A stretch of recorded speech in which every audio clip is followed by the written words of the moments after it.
Hello everyone, আজকে আমি মাছের কাঁটা নিয়ে চলে এসেছি। এটা ভেটকি মাছের কাঁটা। এটা মা ভেজে রেখেছে। এটা আমি রান্না করে দেখাবো তোমাদের কিভাবে আমি রান্না করছি। ভিডিওটা স্কিপ না করে তোমরা দেখতে থাকো। এই যে কড়াইতে তেল দিয়ে আমি পেঁয়াজ ভাজতে দিয়ে দিয়েছি। পেঁয়াজটা লাল লাল করে ভাজা হয়ে গেছে। এরপর আমি টমেটো দিয়ে দেবো।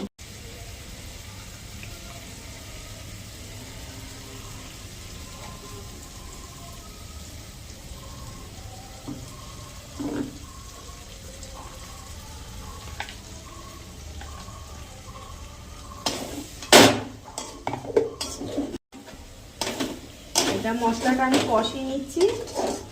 নিবা আছে গ্যাসের এটা একদম কমিয়ে নেবে, তাহলে ভালোভাবে মশলাটা কষানো হবে। এর মধ্যে নুন দিয়ে দিই।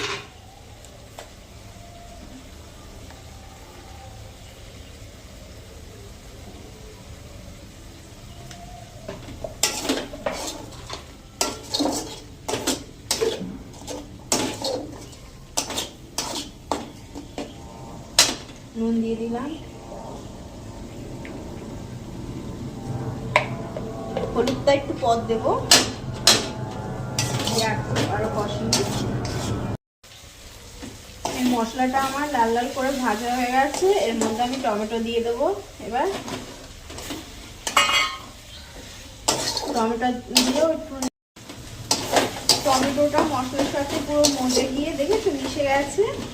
এরকম যখন হয়ে যাবে তখন আমরা মশলাটার থেকে তেলও বেরিয়ে গেছে। আর এরকম যখন হয়ে যাবে তখন আমরা হলুদ গুঁড়োটা দিয়ে দেবো।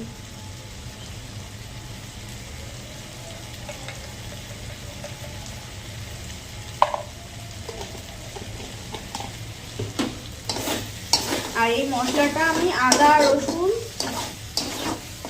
দিয়েছি আর গোলমরিচ লঙ্কা দিয়ে মশলাটা করা আছে।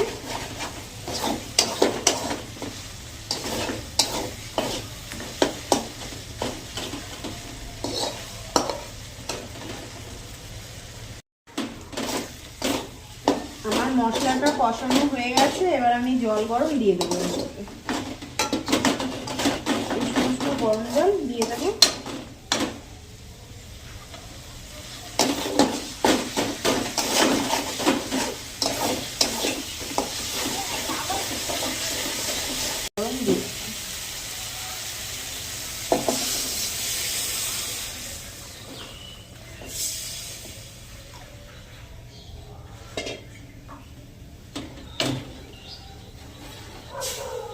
যারা ঝোল খেলে ঝোলের মতন দেবে, আমরা তো ঝোল খাই না, এটা মাখা মাখা খাই, আমরা সেরকমই দেব।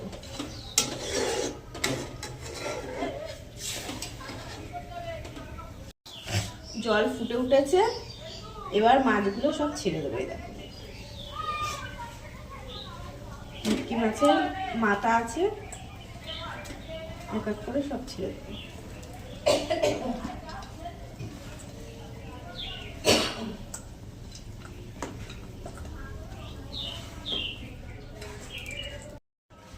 এবার এটা ফুটতে থাকুক, আমি ঢেকে দিই।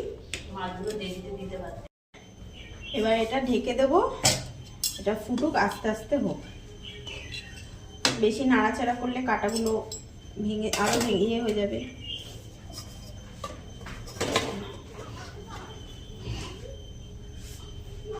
কাজের কিছু চাপের জন্য আমি ডেলি ভিডিও আপলোড করতে পারিনি, কিন্তু আজকের থেকে আমি আবার ডেলি ভিডিও আপলোড করব ফেসবুকে, তোমাদের সাথে আড্ডা দেব। আর যারা আমাকে ভালোবাসো, আমাকে সাপোর্ট করো, তারা আমার পাশে থাকবে। আর অনেক অনেক ভালোবাসা রইল সবার জন্যে। আমার তরকারিটা এখন ফুটে গেছে, আমি দেখি কিরকম হয়েছে, তোমাদেরকেও দেখাচ্ছি। তরকারিটা আমার হয়ে গেছে, মাছের কাঁটাটা দেখেছো কিরকম ফুটেছে। আর একটু ঝোল কমিয়ে তারপরে নামিয়ে দেবো। এর মধ্যে ধনেপাতা থাকলে, ধনেপাতা দিলে খুব ভালো, মানে সুন্দর গন্ধ আসে আর টেস্ট লাগে। কিন্তু আমার ধনেপাতা নেই, তাই আমি ধনেপাতা দিতে পারিনি, তোমাদের বাড়িতে থাকলে তোমরা ধনেপাতা দিয়ে খেতে পারো।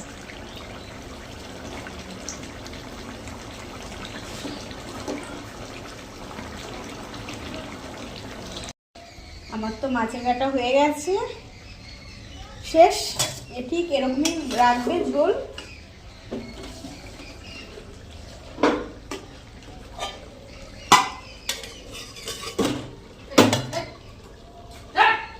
আমার মতন ভেটকি মাছের কাটা খেতে ভালোবাসো, কমেন্ট করে জানিও। আর আজকের মতন টাটা, নেক্সট ভিডিও দেখা হচ্ছে তোমাদের সাথে।